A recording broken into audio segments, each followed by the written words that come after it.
Come, child of the earth, but know that tonight's tale carries the weight of forests in pain, of streams that run with poison instead of clear water, of ancient magic twisted against the very life it once nurtured.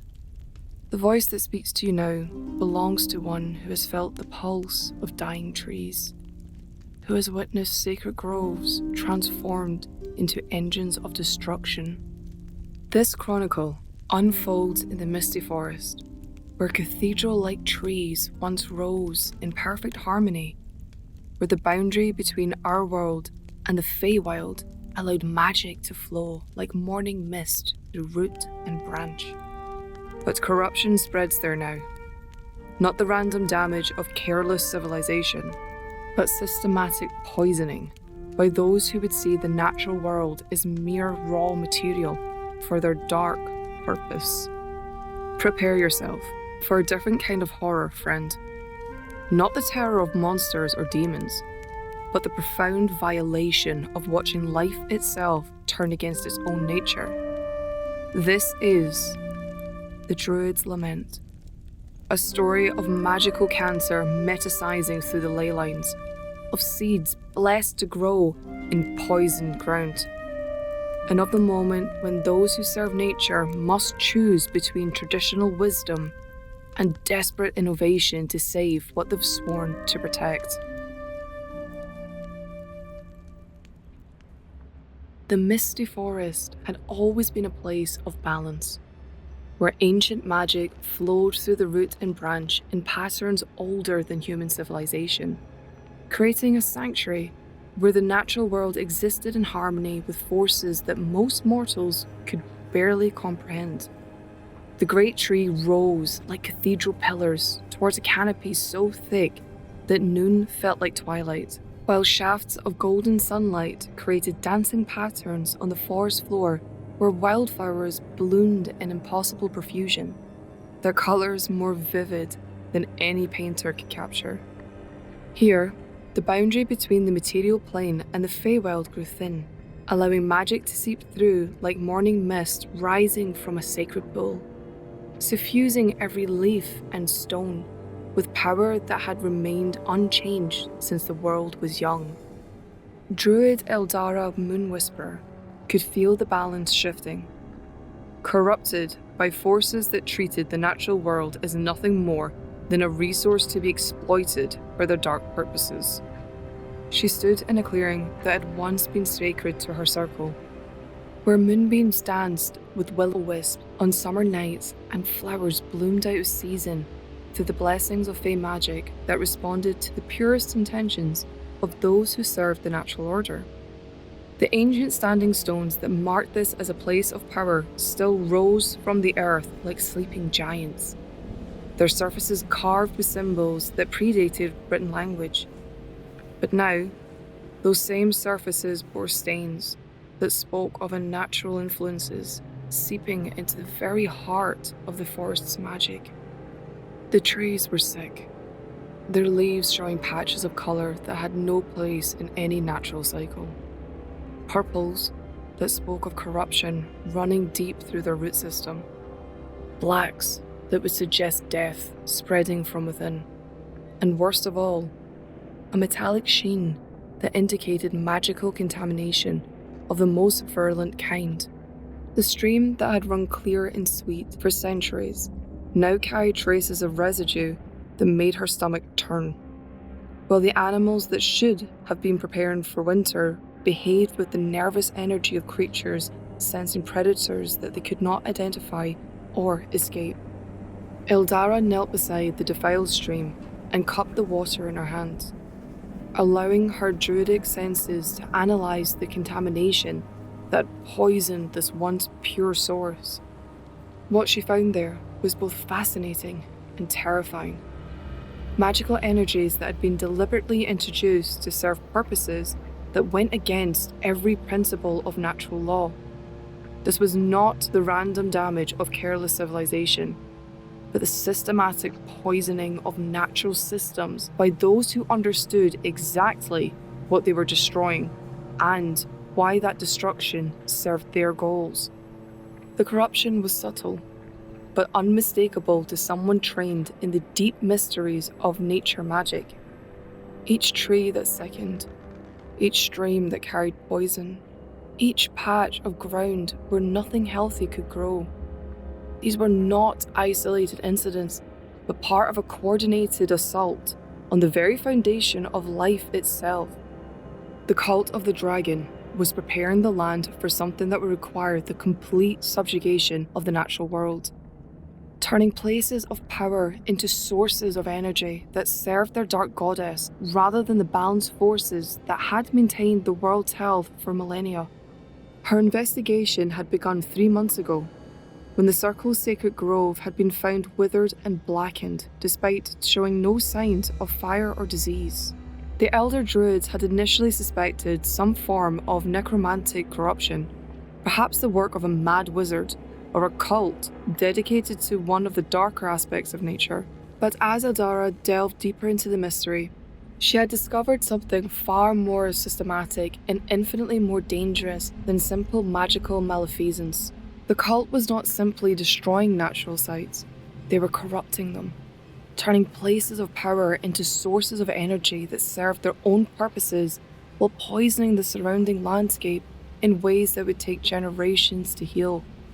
They had identified the network of ley lines that carried magical energy across the continent, and they were systematically poisoning the nodes where those lines intersected, creating wounds in the earth itself that could be tapped for rituals that no sane magic user would attempt. That revelation had sent Eldara on a journey that took her far beyond the traditional boundaries of her circle's territory, following a trail of corruption that led through the forests and fields, across rivers and mountains, towards a destination that filled her with dread. The cult's ultimate target was not any single grove or sacred site, but the entire web of natural magic that sustained life across vast regions of the continent. They were attempting to corrupt the very foundations of the natural order, turning the forces that preserved the balance into tools of their own domination. Today's investigation had brought her to a site that her research suggested was crucial to the cult's plans.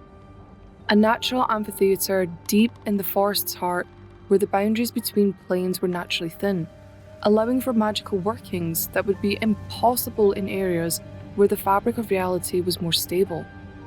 Ancient magic had shaped this place over millennia, creating a bowl-like depression surrounded by standing stones that predated any known civilization. Here, according to the oldest traditions of her order, the first druids had learned to speak with the voices of the earth itself, gaining the wisdom that allowed them to serve as guardians of the natural world. But what Eldara found when she reached the amphitheatre was an abomination that challenged her most fundamental beliefs about the relationship between magic and nature. The standing stones had been carved with symbols that hurt to look at directly, their ancient surfaces defiled with designs that seemed to writhe and move when viewed peripherally, as if the very stone was being infected by whatever power they represented. The natural pool at the amphitheatre's centre had been transformed into something that could only be described as a wound in reality itself, its waters reflecting not the sky above, but glimpses of realms that should never intersect with the material plane.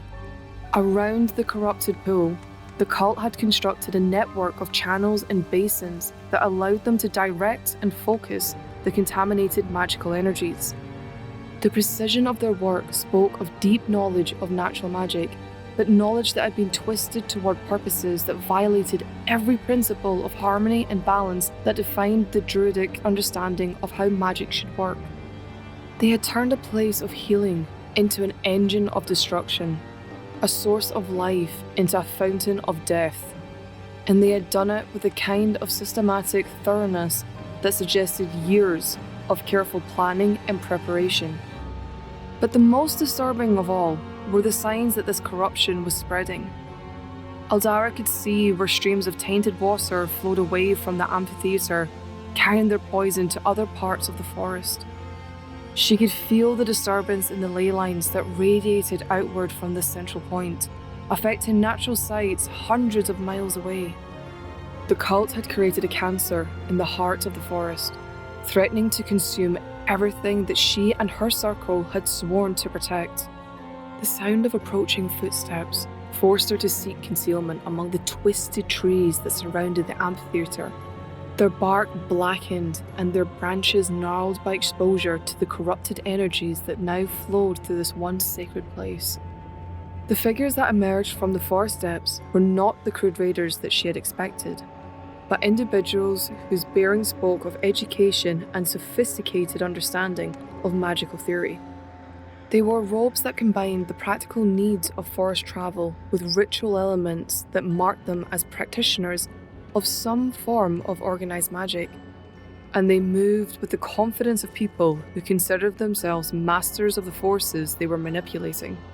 "The resonance is stronger today," one of them observed, consulting an instrument that combined mechanical precision with mystical components in ways that spoke of magical engineering beyond anything Eldara had previously encountered.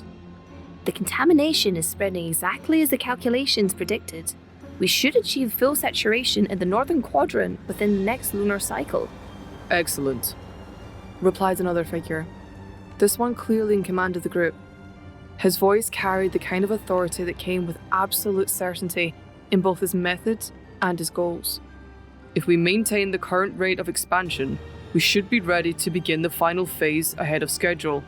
The Queen will be pleased with our progress." Eldara listened with growing horror as the cultists discussed their work with casual efficiency of craftsmen discussing a construction project. They spoke of contamination rates and magical saturation levels, as if they were describing the progress of legitimate research rather than the systematic destruction of one of the continent's most important natural preserves. The clinical detachment with which they analysed the poisoning of the forest revealed a mindset that saw the natural world as nothing more than raw material to be processed according to their needs. "What of the Druid resistance?" asked a third voice, this one carrying a note of concern that suggested at least some awareness of the opposition their activities might generate. "Our sources suggest that they've become aware of our activities and are attempting to organise some form of coordinated response." "The Druids are reactionaries who cling to outdated ideas about the relationship between civilization and nature," the leader replied dismissively, his tone carrying the kind of intellectual arrogance that Eldara had learned to associate with those who believed with their own theories more than the evidence of their sense. "They see corruption where we see adaptation, destruction where we see transformation. When the Queen returns, they will understand that their precious balance was always an illusion maintained by those too weak to embrace the changes that true power makes possible." The conversation continued as the cultists moved around the amphitheatre, making adjustments to their apparatus and taking measurements that would guide their ongoing work. As the cultists worked, Eldara began to understand the true scope of what they were attempting. The corruption they were spreading was not random poison, but a carefully designed magical virus that would transform natural magic from a force that supported life into one that sustained any forms of existence that served the Dragon Queen's will. Trees would become twisted parodies of their former selves, their roots drawing sustenance from suffering rather than soil. Streams would carry not water, but liquid corruption that would poison everything they touched. The very air would become toxic to creatures that breathed with lungs, designed for a world where good and evil were in balance. But understanding the cult's methods also revealed their potential weaknesses. The corruption they were spreading followed patterns that could be predicted and potentially countered by someone with sufficient knowledge of natural magic. Their apparatus required constant maintenance and adjustment, making it vulnerable to sabotage by those who understood how it functioned. Most importantly, their work depended on a network of corrupted sites that were all connected to the central location. If the source could be cleansed, the contamination spreading from it might be reversed. The challenge was finding a way to act without triggering defenses that would alert the cult to the presence of opposition. Eldara's training had taught her to work with natural forces rather than against them, to seek solutions that enhanced rather than disrupt the existing balance. But the cult's corruption had so thoroughly poisoned the site that conventional druidic magic might not be sufficient to cleanse it, and any attempt to do so might alert them to her presence before she could complete the work. As evening approached and the cultists concluded their work for the day, Eldara remained hidden in her observation post, considering options that all seemed fraught with danger. A direct assault on the corrupted site would certainly alert the cult to her presence and might trigger magical defenses that could kill her before she accomplished anything useful. But delay meant allowing the corruption to spread further, possibly beyond the point where it could be reversed by any amount of druidic magic. The solution, when it came to her, was inspired by the teachings of her mentor, an ancient elf druid who had survived the last great war between nature and civilization by understanding that sometimes the most powerful magic was also the most subtle.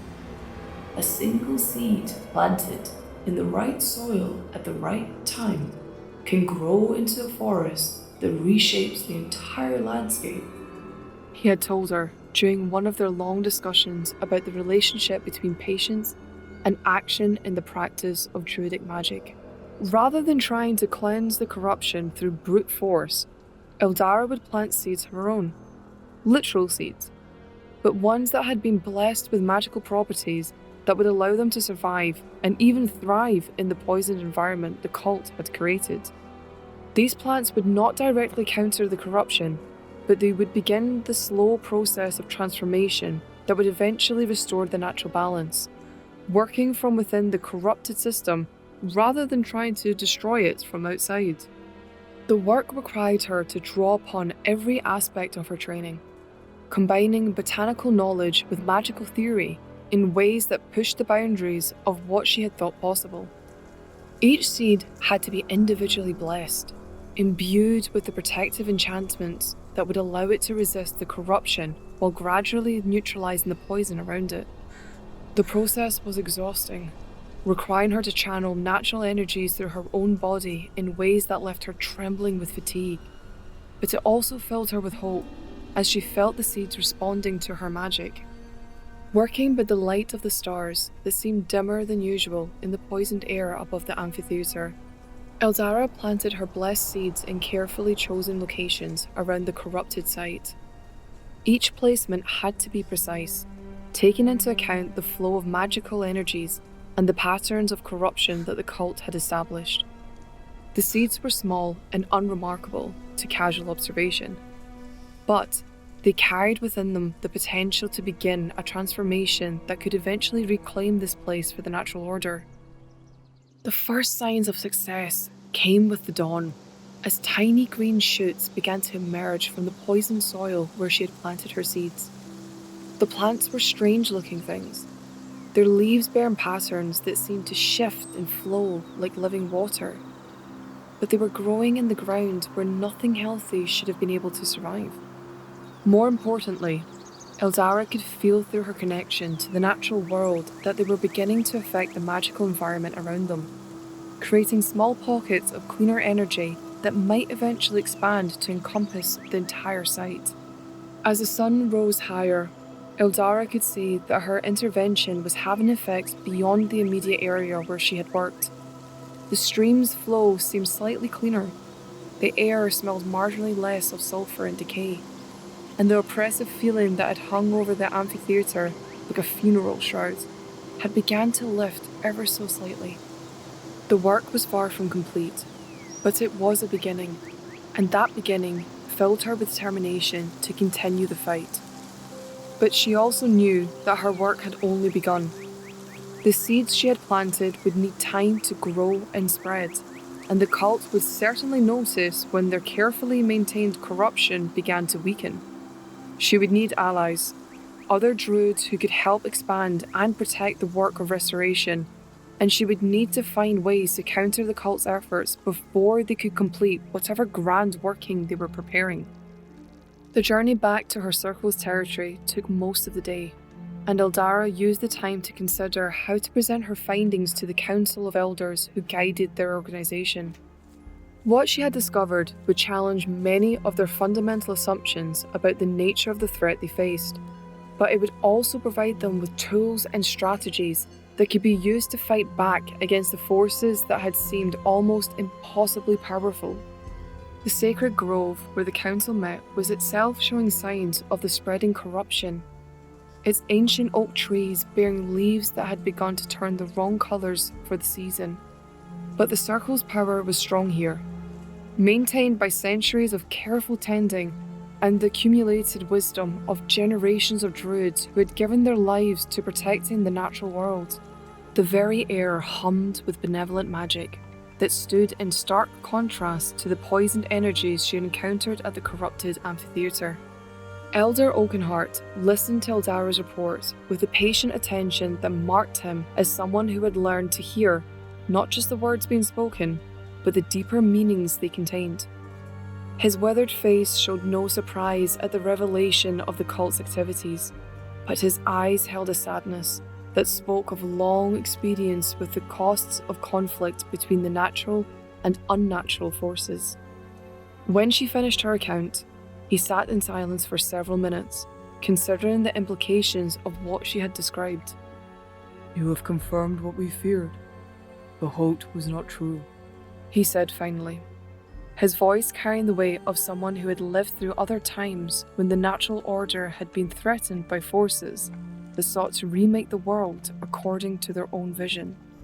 "The cult's understanding of natural magic is far more sophisticated than we anticipated, and their willingness to corrupt the very foundations of life itself marks them as enemies of everything we hold sacred."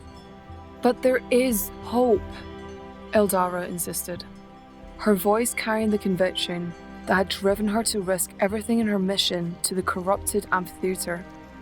"The corruption can be countered. The balance can be restored. It will require coordinated effort and careful planning, but it can be done.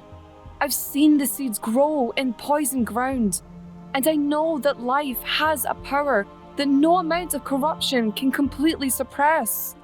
"At what cost?" asked Elder Willowbark, her voice carrying the weight of someone who had seen too many good intentions lead to unintended consequences. "The magic you describe, blessing seeds to resist corruption, channeling natural energies through artificial means. These techniques walk precariously close to the line between natural and unnatural magic. How can we fight corruption without becoming corrupted ourselves?" It was a valid concern that went to the heart of the Druidic philosophy, challenging the fundamental principles that defined their relationship with the natural world. The power to heal could become the power to harm if applied without wisdom, and the techniques Eldara was proposing would require druids to use magic in ways that challenged traditional boundaries between what was natural and what was artificial. There was always the risk that fighting corruption would lead to corruption of those who fought it. "The alternative is to allow the cult to complete their work unchallenged," Eldara replied. "And that would mean the end of everything we have sworn to protect. Sometimes the choice is not between good and evil, but between the different degrees of necessary compromise.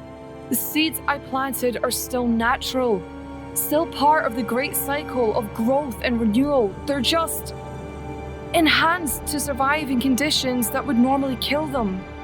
The debate that followed consumed most of the night, with various council members contributing their perspectives on the philosophical and practical challenges involved in mounting resistance to the cult's activities. Some argued for maintaining traditional approaches, even in the face of unprecedented threats, while others supported Eldara's methods as necessary adaptations to changed circumstances. By dawn, they had reached a consensus that would have been unthinkable just months earlier. The Circle would actively intervene in the conflict, using whatever methods proved necessary to prevent the complete corruption of the natural world. But they would also take steps to ensure their intervention did not lead them down the same dark path that the cult had chosen. Each action would be carefully considered, each technique subjected to rigorous ethical review, and each druid involved in the work would be monitored for signs that the corruption they fought was beginning to affect their own magic. They would fight the darkness with light, but they would not allow that light to be dimmed by the methods they used to kindle it. As the council session concluded and the members dispersed to begin their preparations, Eldara found herself appointed as the coordinator for what they were calling the Restoration Project, an effort that would combine traditional druidic magic with innovative techniques designed specifically to counter the cult's corruption. It was a responsibility that both honoured her discoveries and burdened her with the weight of expectations that she hoped she could fulfill. The work ahead would be dangerous and uncertain, requiring her to push the boundaries of her knowledge while maintaining the principles that defined her as a druid. But as she stood in the sacred grove, feeling the ancient power that flowed through its roots and branches, she knew that the fight for the natural world's future was worth any risk. The corruption was spreading, but so was the resistance, and she had faith that the forces of growth and renewal were ultimately stronger than any power that sought to corrupt or destroy them.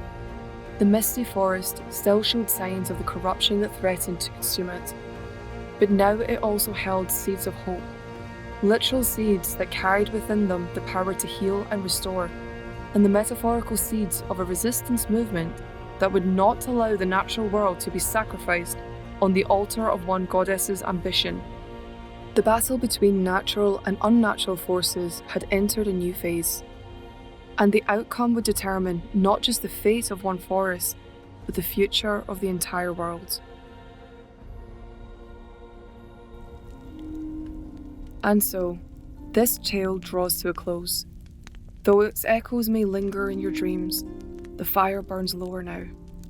But don't despair, I've countless more stories waiting to be shared with you. If this tale stirred something within you, if it reminded you why magic still matters in this mundane world, then please, light your own beacon. That glowing thumbs up tells the spirits of story that our fellowship grows stronger. Subscribe to join our circle permanently, and ring that notification bell. That way, you'll know the moment I return with new chronicles. The fire burns brightest when more souls gather around it. Wouldn't you agree? Now, if that's the case, share this tale with another weary soul who needs it, reminding them adventure still exists. Tag a friend who would appreciate a good story by the fire.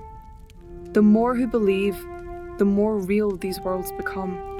And if you're new to our hearth, explore the playlist of chronicles that I've gathered. Tales of heroes and villains, love and loss, magic and mystery, each one carefully chosen for souls like yours. Until the fire calls us together again, may your own adventure be worthy of legend, and may you never lose the wonder that brought you here tonight.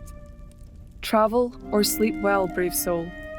The long rest awaits your return.